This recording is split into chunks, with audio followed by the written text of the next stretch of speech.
Situasi pandemi COVID-19 tidak mengurangi antusiasme masyarakat Karangasem, khususnya Desa Talibeng untuk melakukan persembahyangan dalam menyambut Hari Suci Galungan. Persembahyangan dilakukan tentu berbeda dengan perayaan Galungan sebelumnya, karena harus mematuhi protokol kesehatan COVID-19. Kemenangan Dharma melawan Adharma pada masa kini haruslah diterjemahkan sebagai upaya dan tekad untuk terus berkarya meningkatkan kualitas kehidupan yang seimbang antara material dan spiritual, sehingga mampu mencapai kebahagiaan dengan selalu berpijak kepada ajaran Dharma. Di tengah pandemi COVID-19, perayaan Hari Raya Galungan di Karangasem, khususnya di Desa Talibeng, tetap berlangsung, namun masyarakat merayakan hari suci ini dengan disiplin melaksanakan protokol kesehatan. Masyarakat yang melakukan persembahyangan tetap menggunakan masker, cuci tangan dengan sabun dan air mengalir, dan jaga jarak. Tempat mencuci tangan di Desa Talibeng juga telah disediakan di beberapa tempat.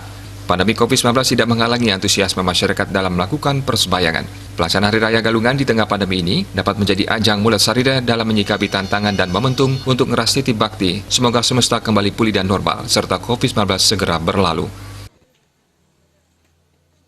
Agung Ria, Bali TV.